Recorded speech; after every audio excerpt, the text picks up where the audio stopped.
Hello, welcome back to TSC Talks, the podcast where we talk about tuberous sclerosis complex and other related issues such as intellectual and developmental disabilities and autism. My name is Jill Woodworth and I am your host. Thank you so much for tuning in. Today on the podcast, my guest is Adriana Piltz. She is the founder and CEO of Nicky's Gardens of Hope, and she does introduce, and I introduce her and in the actual podcast episode, which we filmed a week or so ago for the first time live. We recorded it live. And just to give you a little background on Adriana, she was on the podcast. I had read an article that she wrote in Scary Mommy about the impact of having a son with severe disabilities. And this article hit me like a bullet and jumped out at me. I immediately responded via, Facebook message and, told her what a great article it was and how I was moved by it, but I also proceeded to tell her all the things I knew that she could do. This was a whole learning curve for me. And she graciously invited me to come meet with her team to learn more about this project. I'd also like to mention that this episode of the podcast is sponsored by Nicky's Gardens of Hope. So I went to meet with she and her team, heard more about what she's doing, which you'll hear more about in the podcast. I won't give it away now. She has a son with TSC, severely impacted. The need to care for Nicky propelled Adriana to a Wall Street career so that she could provide for her family. However, she realized what was out there in terms of long-term care and dropped out of her Wall Street career, gathered her business associates and financial experts, as she is as well, and started this project. And it is well underway to develop permanent residences with a community wraparound services for adults with IDD and autism. And what Adriana and I kind of connect over is the need for support for the entire family unit, not just an individual impacted by this level of disability. Adriana knows firsthand, as do I, that the cost of caring for an individual, no matter what the impact is, if they are off the mainstream, they are having complicated mental health issues, is a profound impact on the family, siblings, and the individual. If we're not able to take care of ourselves, how are we going to be able to take care of our kids? So part of Nicky's Gardens of Hope is providing support for families. She's designing a lodge where families can come and stay to visit their people that are residing in Nicky's Garden of Hope residences, as well developing businesses to support the system and community as for-profit. So she fleshes this out. I'm not an expert in those areas, so I've helped them with their social media campaign and have really been graced by Adriana. Now, I will tell you something about her. She has come over from another country many, many, years ago, and has not knowing English, and really a powerful example of inspiration and how motivating having a child, impacted by something like TSC is. And she's really determined to make this work. I know she will. This Nicky's Gardens of Hope, which is already underway, and I'm excited to be working with them in any capacity at all, and grateful to her for listening to me. I asked many people for a job when I was doing the podcast to help me get this underway, or, went down lots of different avenues and got rejected by many, not many, but a good number of situations where I reached out asking to see if they wanted me to help them with some kind of marketing or social media, and Adriana picked me up. And so I feel like I understand her mission and I live it as well, and am maybe, I don't know if I want to say as passionate, but pretty darn close. So without further ado, I'm going to stop talking and turn it over to Adriana. But also, we are including a podcast coming up the day after I post this with her son, Max, who is talking about sibling impact of growing up and living with a person impacted as severely as Nicky is with TSC. So there's a lot of love here, and I am glad to be a part. So if you're interested in learning more, you can check out her website. It's nickysgardensofhope.com and ngohllc.com. So without further ado, I'm going to say take it away, Adriana. Hello. I'm here with Adriana Piltz. She is the founder and CEO of Nicky's Gardens of Hope and NGOH LLC. She's going to talk with me a little bit about the work that has happened and what her project and her vision.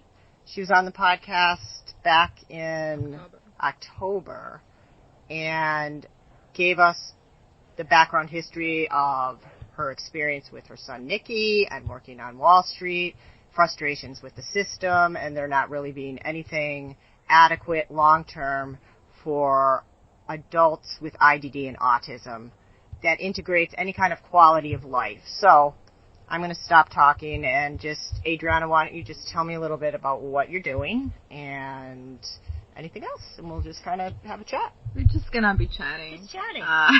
For now. We're actually meeting in person. Yep, this is live. Yes, it is. It won't be live when it's played, but we're live. So, yes, for now. So we've been, in October when Jill and I talked, we had this huge idea, and we kind of identified the property. We didn't visit it yet. We didn't know how extensive and how beautiful the place is. And since October, we've been, talking to a lot of people, a lot of parents, a lot of investors, and potential partners as well. We visited a couple of the residential facilities that exist. You can find them on our website, thanks to Jill. Jill updated our website, and we do have a Facebook page as well if you want to keep up with what we are doing. But we did identify the property in Hudson Valley. It's a beautiful 520 acres. It's owned by Cabrini sisters, and we're working on a term sheet to make sure that it's beneficial for both parties. But what is interesting about the property that it sits right on the Hudson, and when I first time walk out from the terrace and I looked at the trees and the Hudson and the peace and quiet, that was it. I saw my son and kids like Nicky and even highly functioning people with autism and other IDD. That would be paradise for them. It's peaceful, it's quiet, the trees, the Hudson, the birds, all the animals that you can actually imagine. And the beauty about the property is that it's separated by 9W, and there's talks that we will have a parents community, which is going to be housing for parents if they want to be close to their loved ones. We're looking at partnering with very well-known person to work on a lodge where parents can come with their children with autism, and we will take care of the kids and adults, that the parents can have freedom and gain back. I believe that being mentally healthy is important, and we as the parents of somebody who needs care 24/7 don't get that, and we feel isolated. And the study shows that the depression is very high in parents with children with disabilities. So give them the mental health help them as much as we can. If they want to sleep, they can sleep. There's a vineyard next door to the property. Yes? Yeah. Oh, cool. There's a Red Hill vineyard. We're looking at creating a spa, and if it's necessary, we're also planning to have psychologists on staff. That parents, because divorce rate is huge with parents with disabilities. So having all that and project and everything would be fine through. So not just supporting the adults with IDD and autism, but their whole family. Yes. And that's pretty unique, because I don't know of really any place that I've heard of or anywhere that has that kind of a program. No, I believe that if we are successful with the lodge, it's not if, when, because I will do everything I can to make this successful. They will be the first in the world that will support and take care of adults with disabilities, and at the same time parents can enjoy their time and gain the mental stability back. Because, nobody wants to talk about it, but I do feel isolated sometimes, and I do feel out of space sometimes, and I wish I would have a place that I can go, and knowing that, Nicky is taken care of, and I can go and spend 2 hours on the spa and getting pampered, and going for a dinner with your significant other, just because the last time you went for dinner was 15 years ago or 20 years ago or never. Just having that and knowing that your child is taken care of, I think it's helpful. I mean, nobody, there's always talks about the kids and adults with autism. Not as much as there should be, but there is more and more to it. Nobody talks about the parents, and nobody talks about the siblings. Good point. Growing up with somebody, like, I can tell by the twins, they're getting used to, they think everybody has somebody like Nicky in home. Right. Just to clarify, so Adriana has Nicky, who is almost 21, with IDD, TSC, pretty impacted, Yes. and 2 twin boys. 7-year-old. 7-year-olds. Full of life and energy. Oh, yeah. Wow. And with Alex and Max, they literally think that everybody has Nicky at home. Somebody like Nicky. They don't know any of their Right. friends. That's the reality. Yes. Yep. But at the same time, Alex, it's always like, can we go there? I said, well, we cannot. I have nobody to stay with Nicky. And then his, answer back to it is, well, there's always about Nicky. Yeah. So it's not fair to them. No, it's fair to Nicky. No, it's fair to anyone. So you're always walking around with this, like, feeling that you're doing some disservice to some kid, Yes. one of your kids, because Exactly. it's impossible to Satisfy them all, yeah. But at the same time, like Max, it's more caring. I mean, Max is the only one who can calm him down between me and Max, and he has...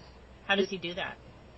Oh, he just touch him and talk Yeah. to him, and being very charismatic and being honest, and say, well, I know your belly hurts, but everything's gonna be okay, and just calm down, not to worry. So he does that, and he feeds Nicky, and there is a picture. Yes, I right, saw those so, that Gita sent. Yeah, so we do need to post them probably on the Facebook, but this is the way they know how to cope with.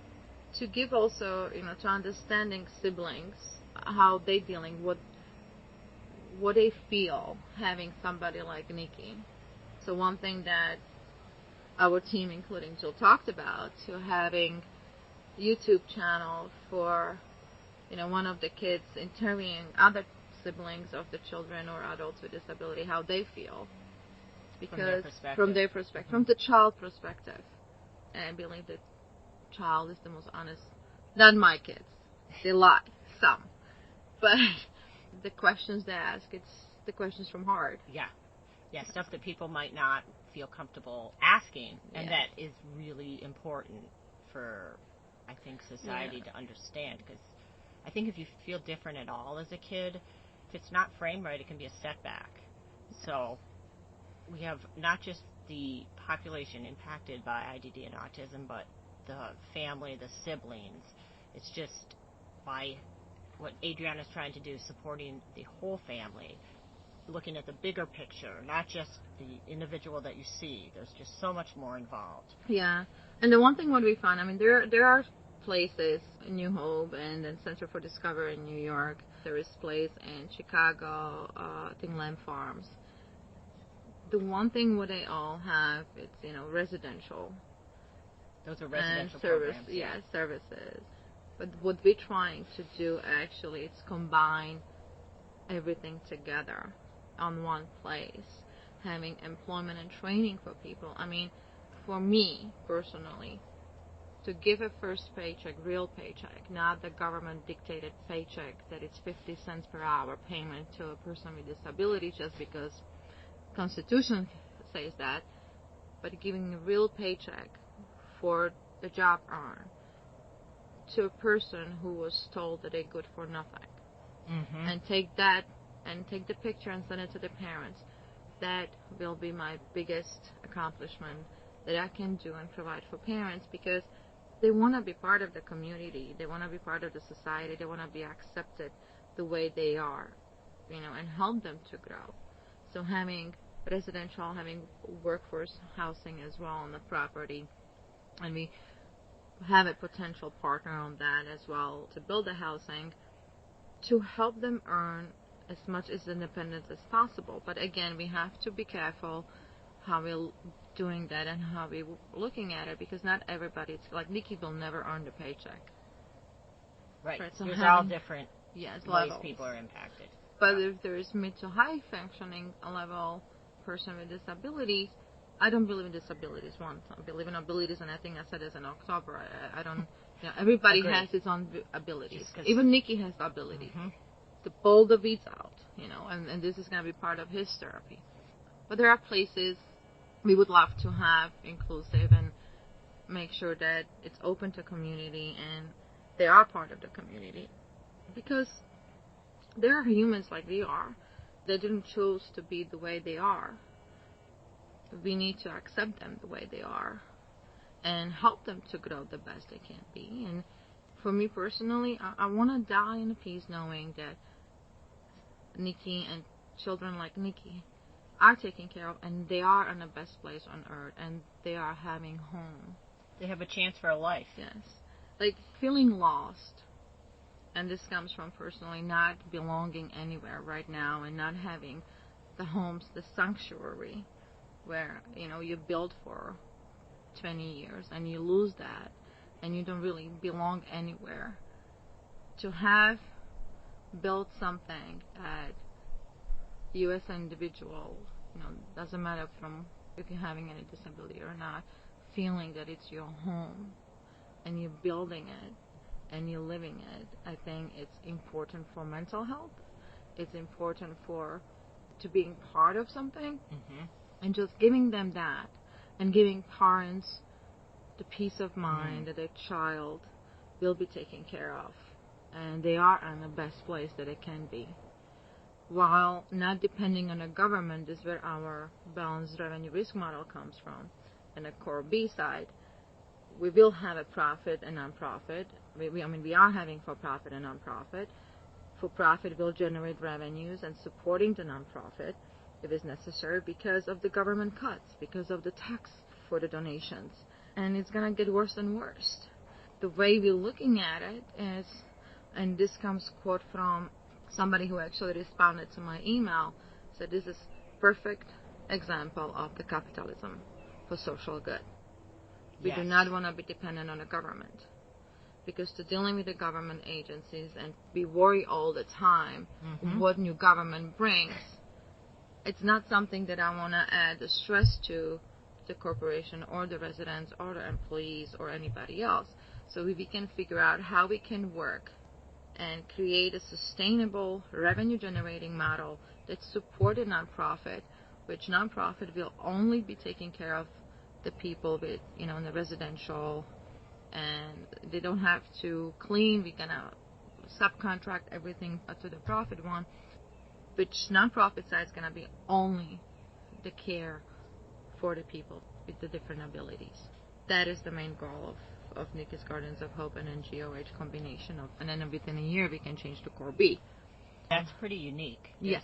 That's really never been done before. Right now, as we can tell, and we've been visiting different residential facilities, we're the only one who is combining. There are hospitals who are turning to core B.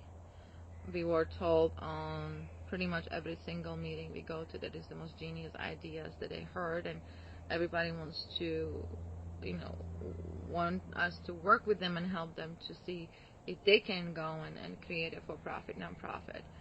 So it's a unique combination for sustainability and stability of the project, because we're talking 40, 50, 60, 100 years, who knows how long, and we have to make sure that everybody's taken care of. And when we're looking at the pricing, there's a 2 different levels. We will have endowment. We will have scholarships for people who cannot afford it. I want to make sure that. So you're going to accept adults with IDD and autism, and it won't be so expensive. No. It'll be based on their ability to pay. Yeah, so it's going to be, there's going to be free. There's going to be some that have to pay a little bit.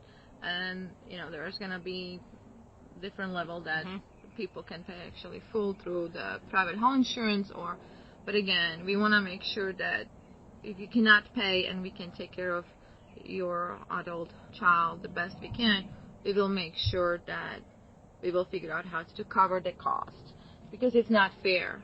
There are people who do have money and they can afford it, but there are people that they cannot, and it's not fair to the child or the family. As we know, to care for a child with disability, it's expensive. The medications, sometimes you need to spend hours with the Medicare on the phone because they don't want to cover something that is actually life-threatening to your child. Right. Just system alone, you need a full-time job just to deal with that. Yep. So then one parent, if you have to make a choice, one parent cannot work because they need to take care of the child and dealing with all the bureaucracy and stuff and on all those agencies who are, pardon my language, 50 years behind the technologies. It's hard to get any traction. Because there's no communication between the government agencies. Everybody's for themselves. If they would combine and create a communication systems that I don't have to go to Medicare and I don't have to go to Red Doors and I don't have to go to OPWDD. I can just go one agency that everybody actually collect all the data, put in one system. It will cut the time and even money for the government, come to think of it, because they don't have to pay 20 people to do the job for one person. Right. Yeah, so again, this is where our money goes to. But it's hard, it is. I mean, you spend time with agencies on the phone over and over and you're repeating yourself 20 times and you get the papers, you fill it out everything, you drag literally your child to a doctor because you know how hard it is to even take him out, especially like, somebody like Nicky. You send everything and then you never heard from the agency again. And then you go try to the different agency and it's just frustrating and you feel like you're alone and you feel like there's no way that you can vent and your kid's life could be at risk. I think it's a stressor. It's a stressor that you live with every day from the minute your feet hit the floor till you go to bed at night. You never know what could be around the next corner, and there's nothing that addresses this, and I think that the impact on society long term is going to be devastating. We're marginalizing huge groups of individuals, and Adriana has the vision for a solution that not only fills in all the gaps and creates opportunities for businesses and jobs, so somebody could actually have an intellectual disability and work at a business that's on site and get a paycheck, and also have a program where they are working, integrated work therapy. It's pretty much combination of all, and I think the one thing what we're looking to have, it's integrated system. Yes. Right, and we want it to make it as easy as possible on parents, but at the same time we want to make sure that parents are involved in the child, because it's, we don't know them as good as the parents know. Right. And it will be more beneficial if parents are honest and say, this is what tricks my son off, if, loud noise, to make sure that loud. Right, and a lot of times parents aren't listened to. I think as your kids get older, there's almost a fear that the parents are going to be over-involved and create problems for whatever service provider there is.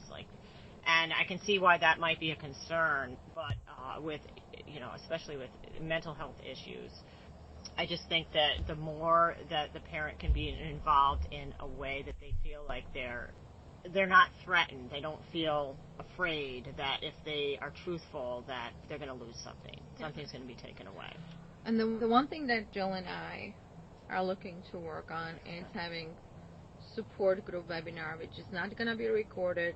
So you can vent as much as you want. You can put your concerns, and we can work and help together, because we think that support of the parents, mothers and fathers and grandparents and a caretaker to each other is very important. And you don't want to feel that you're alone in that world. And we're looking at having maybe starting once a month or so, we're gonna do just this. literally having a bitch session. Whoops, I said a session. Pretty much, yes. A venting, a webinar, and yeah. But it's not going to be recorded. We don't want to have anything recorded. I want to make sure that people feel comfortable, just say what they think and what their fears are and what they need. And if they had a shitty day, just vent for 5 to 10 minutes. And we can start with 5 to 10 people. And if we're going to grow, we're looking also having little groups in Massachusetts and in New York to having meetups and the same thing. Just vent. Mm-hmm. I think venting sometimes it's a good way to go. Right. Especially when you don't have a family that you can go and vent to because they think you're one crazy person who... Well, the weight of it over the years, I think that families tend... Nobody wants to hear you complaining about your kid. So, so we actually have some dates, so you should be looking for information on upcoming parent online support group kind of format, and Adriana is going to be leading that, and I think that it will be a good way to hear more about what your concerns are and what you're struggling with. And we both are parents of impacted differently, but it's still, in a lot of ways, it's the same. You feel alone. You feel a loss of community.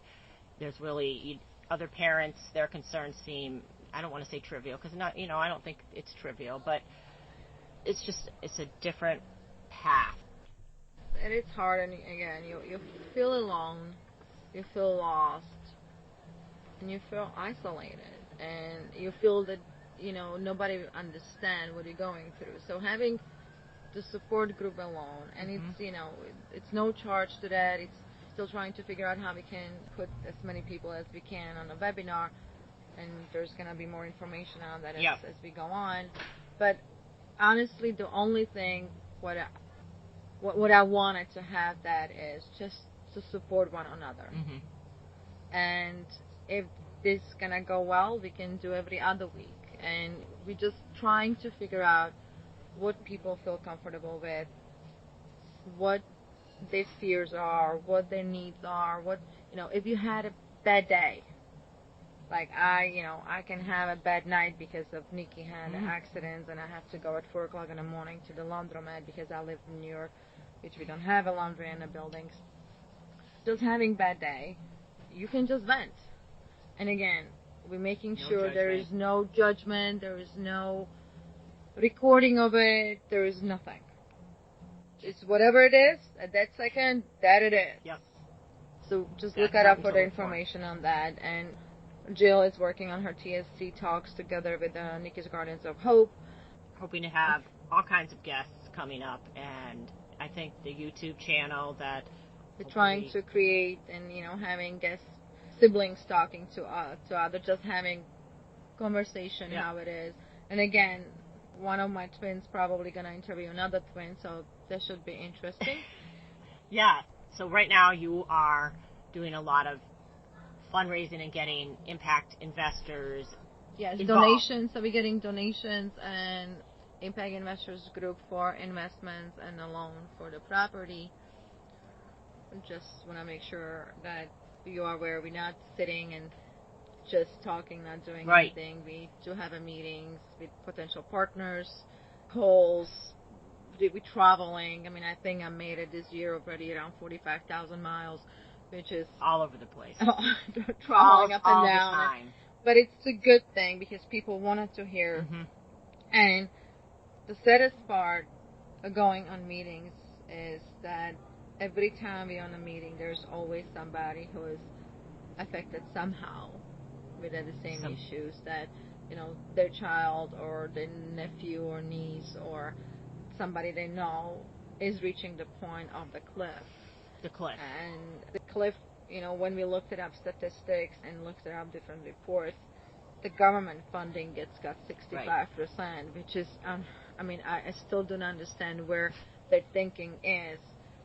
That in someone's supposed to be all ready to make it independently by that time with a disability. Well, in their mind, if we give you services for 21 years, you should be able to live on your own. Well, hell no. My son, Nicky, can never live on his own. And then on the top of it, stress of, having every 6 months Social Security because he's getting SSI. I just had a call with them, and he said, what changed? I said, well, since Nicky couldn't walk and talk for 20 years, he suddenly graduated college and got a full job. You're repeating the same process repeatedly, and the diagnosis doesn't change. And who knows when you could get that letter that tells you that you're getting less money, or it's going to be pulled, or constant uncertainty. And the one thing what I want to make sure that parents, if they have a child who's 18 and above, to make sure that you do have a documentation that you are their guardians. Because as per, and again, maybe laws change in different states, but if, like Nicky turned 18, he belongs to government. Right. I mean, they'll be looking for him to make these decisions that he's not capable of. Exactly. So you have to make sure that you have your lawyers. I mean, we're looking at some lawyers who would want to work with our organization and help parents to go through the how to create a good guardianship. There's also, financially, there's the ABLE accounts, where you can have $100,000, I believe, tax-free. But the problem with those, the same thing Special Needs Trust Fund, the same thing ABLE, there's certain things that you cannot do. Restrictions that make it. Exactly. Yeah, and I think one of them is like not for housing. So what the heck? Why do I have that if So you're basically supposed to be poor. Yeah, well, yes. Or you have to be tremendously wealthy. So there is nothing, middle class has been in talks and it's disappearing. But, what's the point to having ABLE and Special Needs Trust Fund if when I die, my son cannot use it for housing? My son cannot use for certain things. Right? So we're also looking and talking to financial institution to create an endowment and a Special Needs Trust Fund as an overall that we can support people and how to go about some of the rules. If I have to go to Washington lobbying for it, I will. I'll be right there with you. Because I think if my son voice it's me, then this is what I have to do to make sure that he is taking care of the best that I can provide for. And it's not only him, and there's many children and adults, and we just need to put together a group of parents and just say enough, it's enough. I think, the more people that are willing to talk about this and step out and share what they need and want and what isn't working, and people that are impacted by a child or an adult with special needs, just the longer it goes on, the more passionate we get. So I think Adriana has a vision that when I first met her, I was blown away, and just a warmth and a drive that I am confident that this project is going to be a huge success. So one thing what I've been saying to everyone, I have no other choice, nor parents like me have other choice. I can say that same thing, and I think long term, and I think of my children and what their lives will look like, and I'm right on board with her. I think it took a while for me to really understand. I have no choice, so no matter what it's gonna take, and don't take me wrong, there are days that I go, okay, I'm done, I can't possibly do this, I'm alone, and then I receive emails from parents saying the hope that we might have, then you go, oh, that is the reason why I'm doing it. And it's not only for Nicky. If I wanted for Nicky, I would create a small house and just do that. But I strongly believe that everybody deserves to have the best life possible and be happy and be part of the society. And when we're looking at 150 residents, some who need 24/7 help like Nicky, and some who are mid to mildly affected, and then we're looking for highly functioning people who will live independently but still have the social worker on a staff that they can go and talk to and feel comfortable talking to. So like wraparound support, yes, not just for the program, but every aspect of a person's life that someone with a disability, that kind of needs, is going to be right there. Yes. We can try to provide as much as independence as possible, and this is the biggest thing what we wanted to do, to provide independence, to be themselves and work. They can work and earn the money and help them, paying the bills, train them, and teach them maybe having workshops where they can learn how to cook. But and even webinars. Yes. I mean, if we figure out what they're good at, what they like, and just help them to. Everybody's individuals. We cannot cookie cutter things because not everybody's the same. So individually, what they're good at, what they like, and help them to go from there and provide them the training, the education, or the development that they need to get there to be more independent. Mm-hmm. This is the whole point and whole goal. I mean, we're looking at 10 years, probably now 600 to 700 employees, of which I would love to have 40 to 45% people with disabilities as employees, because they deserve it. Right. They want to work. They're the best employees you can have. Yes, there's going to be days that they're going to have a meltdown. Right. But you need to train your staff to deal with that. Not just get angry, mad, or whatever. Just talk to them and see what they respond to. But happy people, loyal people, you want them as employees. Yeah. And this is the biggest goal for the organization that we have, to provide as much as independence, give them jobs, training, make them part of the society, and just make them being happy, and at the same time having parents comfortable that their child is taken care of. Because as a mom of a child who is severely affected by TSC, I would love to know before I die that he's in the best place so that could be. Right. So everything is addressed in this, that a parent with an adult with an intellectual disability, developmental disability, or autism, no matter the impact, there's going to be an impact. And I think this project and program address every single aspect that you could think of because of Adriana's personal experience. And I don't want to, the one thing what I've been saying from day one, there is no institution. It is community. Right. It's it's inclusive all community. Like, there's islands all over, and they're not connected. And she's talking about a community with businesses and health care and mental health and opportunities for recreation and being involved in the local community, all of that. So, phenomenal. Hopefully we will be able to be on... What's your, time frame? The property. Right. Well, what we learn, in order to have the residential... You've learned a lot. Yes, we did, actually.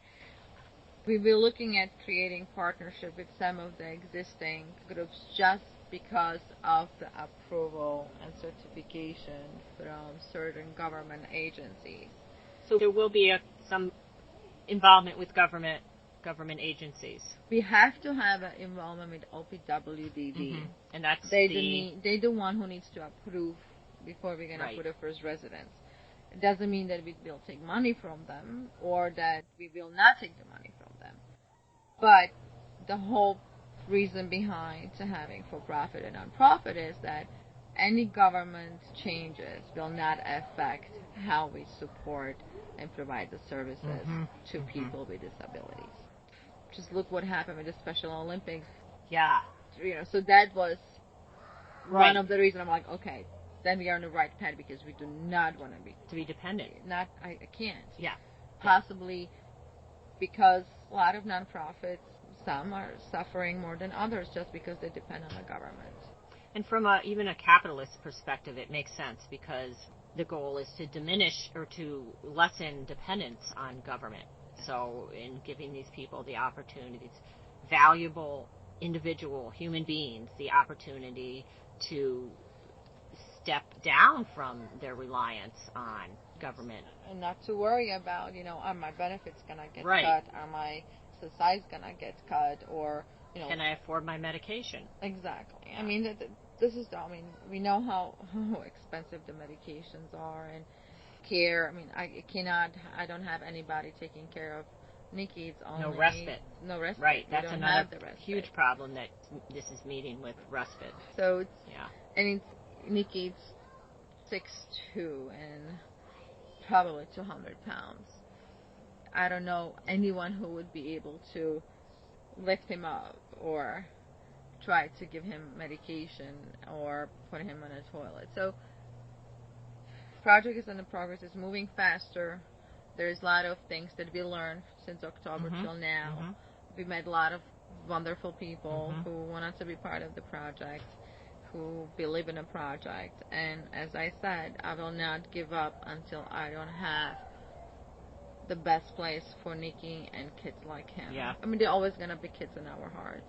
So right, I keep saying kids. But, I keep saying all the time kids, and I'm like, okay, they're 21, so they're 18 and right, and above.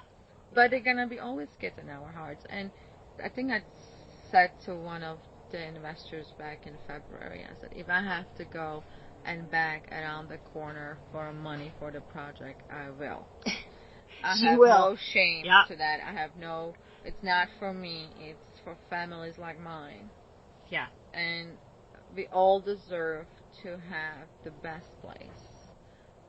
We all deserve to have happiness and having peace of mind and feel happy and knowing that our kid is taken care of. Yeah.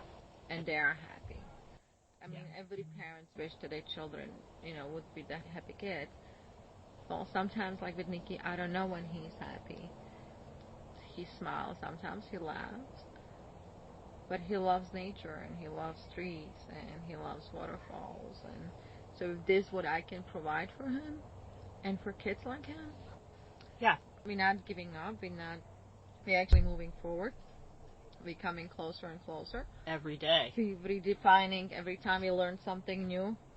Some new rules and regulations from the government that have no idea about our children probably, but we need to adjust. And as we were told over and over again, the B Corp is the most genius ideas that most of the nonprofit heard. Two, becoming in a perfect timing because of the managed care changes and the government and the cuts, the tax benefits to the donations, everything combined, we are in a perfect timing. Yeah, we just need people's help, and we also want to provide the support for parents and moms and dads and grandparents and uncles and aunts if they want to vent.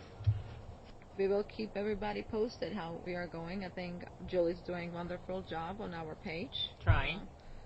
Posting our who so we you met. Can go to the website at nickysgardensofhope.com and see what we're up to. And if you want to be part of, if you want to volunteer, if you have any ideas, what would you like, or you just want to talk or send an email.